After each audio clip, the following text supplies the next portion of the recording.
Welcome back to Global Money Talk, brought to you by SamProTV. I'm here at the New York Stock Exchange with Dan Ha, the partner at Karani Asset Management. And Dan and I, we are both joined by Dan Ives of Webus Securities, Managing Director and Senior Equity Research Analyst. Good morning, Dan. Great to see you. Thank you so much for joining us. Great to be here. Thanks. So Dan, I wanted to start it off by asking you a question about looking back over your entire career covering tech. So you've been covering tech for 25 years. I'm sure you've seen plenty of companies with promising technology that just fizzle out, that never really made it or never really materialized. What's been their common thread? What do they most often get wrong? I think what they most often get wrong is not understanding how competitive the landscape is, getting hubris, not having the right go-to-market strategy. Competition ultimately goes past them.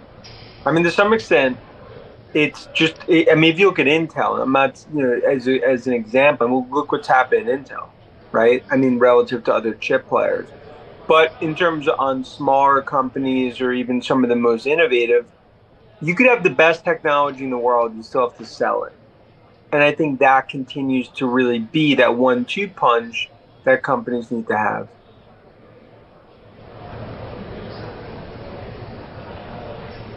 Got it. What about the sort of the common thread among the winners? What would you say that universally that they do well? Well, I think first off, it's management teams. Like if you look, probably the best companies that I've ever covered, they all have some of the best elite management teams out there. I mean, whether it's private or public. And I think that's one thread. Two, they need a technology move. I mean, we could talk from Mag 7 down to Palantir to other even, smaller companies. It's a competitive moat that I think differentiate the great ones, the special stocks, from the ones that are kind of maybe mediocre, middle of the road. And I think also it's about the market opportunity. It's like, are they positioned in growth areas? Like when you think about some of the biggest growth areas now, AI revolution, cybersecurity, a lot of the shift to the cloud, and then some of the other disruptive technology areas, you want companies that are in the right spot, not just great companies in okay sectors. And Dan, you weighed in on both the winners as well as some of the not so winning teams, but I understand you must have a lot of conversations with management teams, both public as well as private. So can you break down what you see among some of these teams and what leads to success? Well, I think what leads to success is, I think, management teams that ultimately bring the right people into their company, from sales to marketing to software to engineers to developers.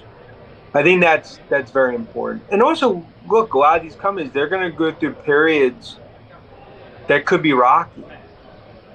Can ultimately they retain these individuals? It's very competitive, right? So I think that's one of the successes. But I think the other thing is skating to where the puck's going, understanding where the technology, where the innovation, where the market opportunity is.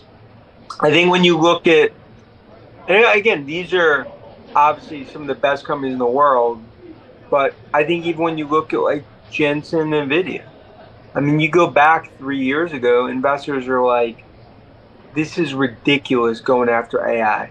You should just focus on gaming. They were telling Nadella in 14, forget cloud from Microsoft, focus on Windows. Go back to Cook and Jobs, right?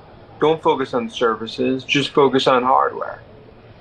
My point is that it's management teams that understand where the technology is heading, but they can navigate to get to the other side. And on that point, I mean, finding visionaries, obviously it's easy in hindsight, but finding them early, just like you said, when the market was doubtful, when the market was doubting Jensen Huang or Satya Nadella, identifying them before it all happens is extremely difficult. So what do you look for in them? How do you identify them? Yeah, I mean, look, we've kind of spent our career trying to identify those early. Now, look, some you're going to get wrong. Right. But that's why, I mean, 3 million miles flew in the last 20 years? Like, the point is, like, you have to see these things up close. You have to spend time with the customers, with the management teams. You got to understand where the disruptive technology is ultimately headed. And I think a lot of times you're betting on the company, but you're betting on the management teams. You're betting on the board. And I think like another good example of that would be like Palantir. Palantir, 9 months ago, investors are like, this is a government software company. Look today. I mean, now they're really at the forefront of AI use cases with AIP, with everything that CARP is built. That's why they're the Messi of AI. The point is, Palantir is a good example of like, if you're able to just do the work, speak to customers, speak to the channel, understand where the industry is going, that's some of the best opportunities that you're able to try to understand. But also, it's also navigating the noise, right? I think a lot of times these stocks, they sell off on maybe a rumor, on a bad quarter, whatever it may be. But I think sometimes that's created some of the best opportunities. You know, if you think about the market, especially over the last few years. And on the earlier point about companies that have not succeeded, that had an interesting, promising technology but fizzled out, you know, you mentioned some of the reasons why they didn't work. But are there certain signs that you look for in management teams as sort of a precursor of hubris or, you know, companies falling behind on innovation, execution? What are some of these things that you look for? Yeah, I think it's also dog ate the homework type excuses. Like it's situations where you're trying to really understand situations and not necessarily take management excuses, because sometimes, and there's management teams, they don't own up to things. And it's sometimes seeing through some of those things, as well as doing the work yourself, where you could triangulate, right? Like you could kind of be like, okay, like 1 + 1 doesn't equal 3. Like something doesn't add up here. And I think those are sometimes red flags. I also think it's talking to customers, it's talking to channel partners, it's understanding the competitive landscape, because a lot of times there's companies where they think something much different than the reality of what's actually happening with their company. And I think sometimes that dislocation is where you could also find alpha, you know, both on the right, long and short side. And Dan, I do want to ask you, what are some of your most out of consensus calls right now? I'd say in terms of out of consensus, I think Salesforce is definitely an out of consensus call. I think most investors are still pretty negative there, not realizing the AI strategy that's starting to morph. I actually believe they're a huge under the radar AI play that's now about to sort of hit that next level based on all the work that we've done. I think Tesla is an out of consensus name. I mean, we think it's the most undervalued AI name in the market. We'll be at Robotaxi Day next week. I think that's a good example of one where I think sentiment's still very negative, even though stocks had a move here.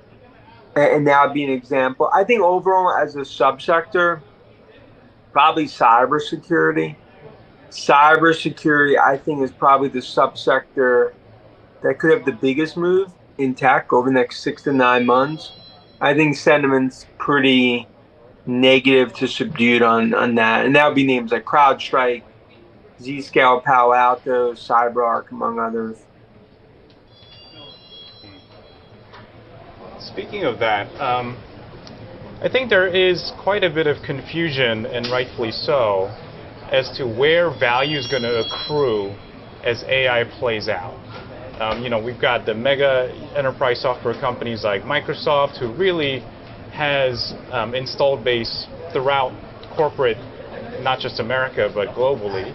And then you have application software companies that really are on top of the operating systems. And then you have these cybersecurity companies where some might argue that just like the recent CrowdStrike Microsoft incident, maybe in the future it makes more sense for these larger guys to more and more vertically integrate cyber capabilities onto their own, into their own operating system. So there's a lot of debate as to who's going to make the most money, if you will, as AI plays out. So how do you see that playing out, which I think is why might be weighing on companies like Salesforce or some of the more, I don't want to say point solution, but some of the more specialized cybersecurity software companies? No, I agree. No, I think, look, you bring up a great point. I mean, ironically, this year, if you think about 2025, AI has probably disrupted more sales cycles than actually been a tailwind in software. I think we saw it with Salesforce. You've seen that with UiPath, a bunch of others, maybe even MongoDB. Look, I believe this is going to be an 8 to 10 year build out in terms of AI. And I continue to believe it's the biggest transformation I've seen covering tech. And I go back into 1995, almost 1996 moment, but not 1999 tech bubble moment. To me, it's about the multiplier. For every dollar spent on an Nvidia chip, there's $8 to $10 that will be spent across software infrastructure within AI. Right. I think the value, when it's all said and done, I think a big part of the value is going to be use cases. And that's going to be driven by software companies, the hyperscale, Microsoft, I think Google, Amazon. From a hyperscale perspective, they will benefit. I think you look at a lot of the install base players like Adobe, Workday, Salesforce, ServiceNow, clearly Palantir. I think the monetization is really more of a 2025 event for many of the software players. So I think investors have gotten a bit frustrated because we're kind of in between, think about it like the CapEx phase and the software phase. But I believe it's a get up, like almost get the popcorn out moment, because now software hits Broadway. I think now software starts to see a lot of the benefits from a use case perspective, as well as just monetization. Got it. And when it comes to the application layer, do you see the more vertical software versus horizontal software sort of having being different in terms of how they monetize, or who's better positioned for the age of AI versus another? Or is there no real distinction between the two, you think? I view it as more the stack players, the horizontal, they'll ultimately, at least in the near term, next 12 to 18 months, that will be the big beneficiary. I think the vertical SaaS players will clearly benefit. But in the near term, it's really the stack players. It's the bigger software players that are going to benefit. And I think you look at a lot of the solutions that are coming out and where a lot of customers are heading. I mean, I continue to think it's really more, it's going to be like almost two phases. But in the near term, it's really the horizontal stack players I think benefit. Got it. Shifting gears a bit, Tesla. Let's talk about Tesla and autonomy for a moment. You obviously believe in the future where cars, you believe in the future of autonomy. You believe in the future where cars are fully driving themselves. When we get to that point, how consolidated do you expect the car industry to be? And I ask this because in the world of self-driving, fully autonomous cars will be much more software driven and arguably become more of a mobility commodity, if you will, than a personal consumption item. So how do you see the consolidation playing out in the car industry in that future? Look, I think you're seeing headwinds even in the disruption from EV, as well as just in the auto industry. I mean, Stellantis, look at that today. I think autonomous, and I think we'll see the first sense of this at Robotaxi Day next week. I think autonomous is really going to start to converge the tech sector and the auto sector. So I don't necessarily, from a consolidation perspective, I view it a little differently. I view it that more and more the tech players are going to try to really own the software piece of auto. Now, a big thing is like Tesla's obviously owning the software piece.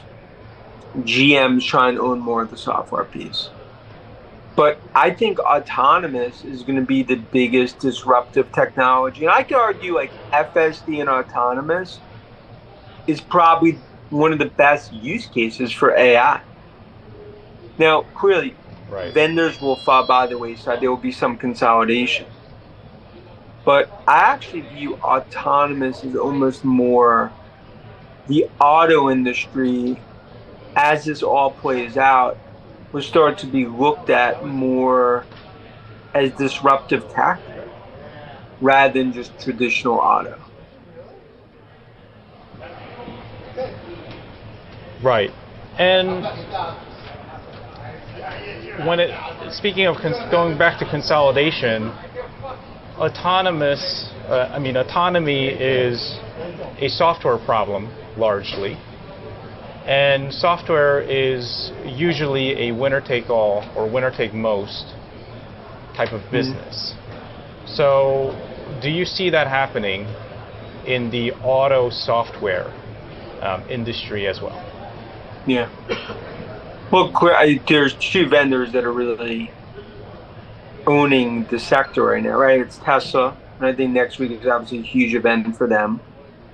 And then Waymo, in terms of the Alphabet ownership. I think you're not going to have many players that will own this market. I mean, I'm not going to say it's a winner take all, but you probably could count on one hand the amount of players that will truly benefit from autonomous. And I think it's led by Tesla. I think next week will really be like a watershed moment for Tesla, and I think for the overall industry. Where do you see Nvidia's autonomous efforts fitting into this? Do you think they have a promising product? I view Nvidia on the autonomous side eventually will partner with probably like the likes of like a Tesla. In other words, I don't see Nvidia as the standalone side. I view them more as the supplier, right, from a chip perspective. But that's why it comes down to like autonomous. It's going to massively disrupt the industry. And I think when you think about AI use cases, FSD, probably one of the best out there. So, I think this is going to be a key, call it few years ahead, in terms of also seeing how the auto industry, how they're going to go about autonomous. Do they OEM the technology? Do to your point, does it ultimately force consolidation? Do big tech players try to get in there? So I think these are some of the biggest dynamics that are all going to play out, really over the coming years.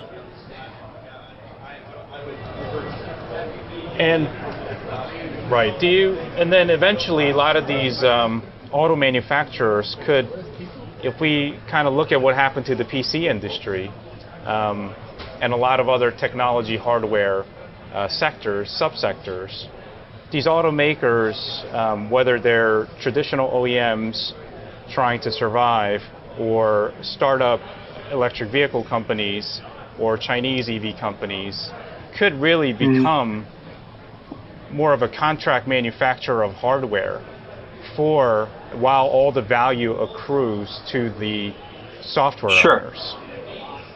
Yeah, I don't disagree with that. I think now what makes Tesla unique is they kind of own both pieces. And that's why Tesla trades from a disruptive technology player. Like where does let's say a BYD go? Think about some of the Chinese, but a NIO, an Xpeng. You look what's happened in the U.S. Like, what do the big Detroit players do? Like, do they try to go at this alone, or do they try to partner? That's why I think you are going to see more and more disruption in this overall industry.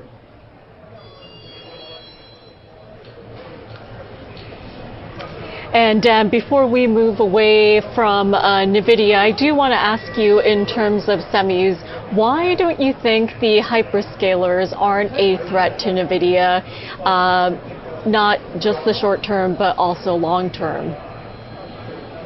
Yeah, look, I mean, they're kind of 25% of the CapEx that's going to be spent will be big tech.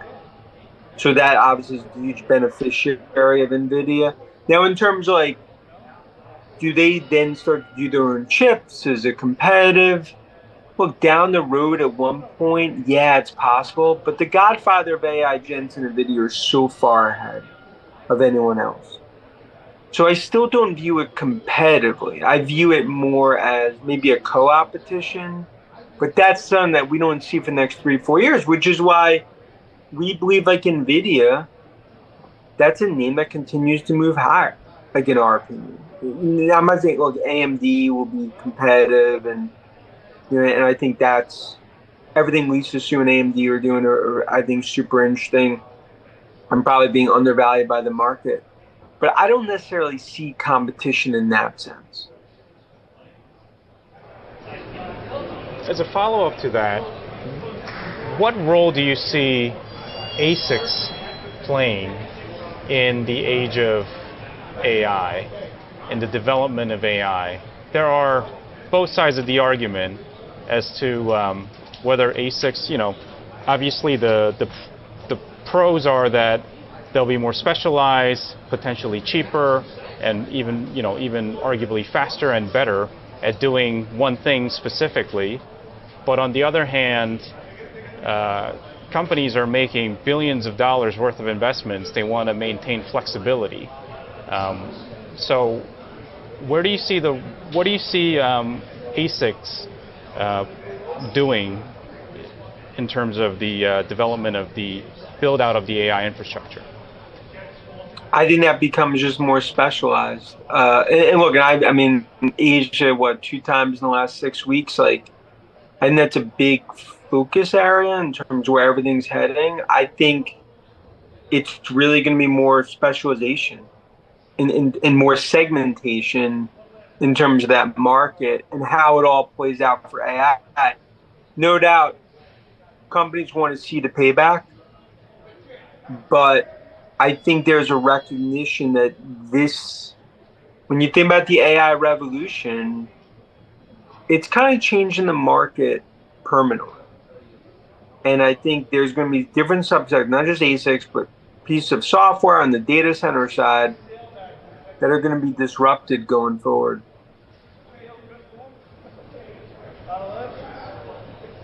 And Dan, before we move away completely from semis, the global semi supply chain is among the world's most important supply chains, and it's also among the most delicate with lots of potential bottlenecks. So long term, how do you see the industry solving this issue? I mean, look, the supply chain is going to continue to be where it is. In other words, I mean, you'll have pieces that move to India, Vietnam, maybe some depending on tax incentives to the U.S. But it's the delicate balance, right? And I think it speaks to geopolitical, U.S.-China cold tech war. But for the foreseeable future, I mean, like, look, we believed it would take 3 to 5 years to move 10% of the supply chain out of China, Taiwan, and just overall Asia. You know, if you kind of took the more dramatic sort of view. A lot of times, like when I'm, especially being bullish on tech, investors or even retail, after speaking, they'll always be like, well, what about China, Taiwan? Now, look, that's a risk, right? But that was a risk 10 years ago, and now it'll be a risk 5 years from now. I think you got to look at the delicate balance in geopolitical is there's less constraints today. I think we've learned a lot from the last few years. There is more diversification. You're seeing it with Foxconn and others. And actually, like, the supply chain is in very, very good shape. Definitely geopolitical issues. But that's with everything, right? In other words, like, nothing's ever going to be fully clean.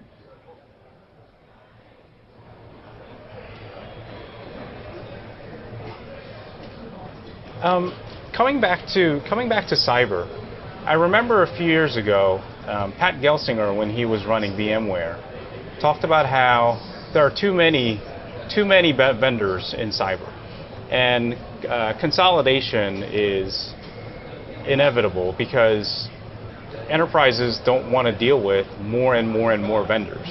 They want a consolidated, more of a platform approach to cyber. Do you see this happening, and what does this mean for the cyber companies in your coverage? Who benefits and who will get harmed by this? Look, I want New York City subways to run efficiently. Like, the point is, like, we could want a lot of different things. Are they going to happen, right? In other words, consolidation in cybersecurity is way overdue. I mean, in other words, like, there should have been more M&A activity. Ironically, the average enterprise that I talk to, they have 15, 20 point solution players in their data center for cyber. I think there's a growing need of cyber. I mean, as a percent of budgets, we think it doubles over the next 2 to 3 years. Now, I think there's ones that have gained more and more share. Palo Alto, Zscaler, CrowdStrike, CyberArk, among others. But even like when you look at the CrowdStrike Black Eye, in July, it highlights just the risk that we're seeing, in terms of where so many of these cyber players that really own the market, despite it being point solution. I just think the move to suite is just going to be very, very difficult. It's very difficult for a CIO to see that they're going to trust Microsoft on the cybersecurity side. Huh. Can you tell us more about that? I mean, CIOs. CISOs don't, like, I think that's an age-old kind of debate. I mean, Microsoft you're never going to be a CISO or CIO that's going to go to Microsoft for security. You want point solution players. You don't want to be wed to some of the bigger players when it comes to cybersecurity. And cybersecurity is something that it could take down organizations. And you look at the specialization that we see across, each of these vendors has a place in the stack. There's a reason you go to RSA Security in San Fran in terms of the conference. and you see thousands and thousands of vendors. So I just think that there's always going to be a shadow of like a Microsoft trying to like go at the sector. But I just think the reality is that it's going to be very, very difficult to get there. What about on the other application software areas? Do you see best of breed continuing, or do you see more platformization happening there? I think there's definitely going to be more platformization. I mean, like even on the cybersecurity side, how Alto's talked about that. I do think on software, you're going to start to see more of the big software players run into each other. I think software has always been one where each one had their kind of area.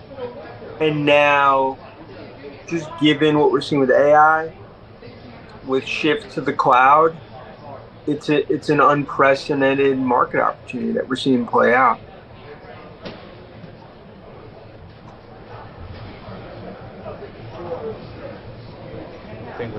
Okay, Dan, well, thank you so much for joining us on this Monday morning. We appreciate your time and we appreciate all of your insights. Thank you. And Dan, thank you so much for joining me here at the New York Stock Exchange today. Thank you. It was a pleasure. And that will do it for Global Money Talk live from the New York Stock Exchange. We are so excited to bring you daily coverage here on SemPro.TV, and you can also check out the show anytime on our YouTube channel by searching Global Money Talk. Thank you so much for joining us. We'll be back tomorrow morning. Have a great day, and we'll see you tomorrow.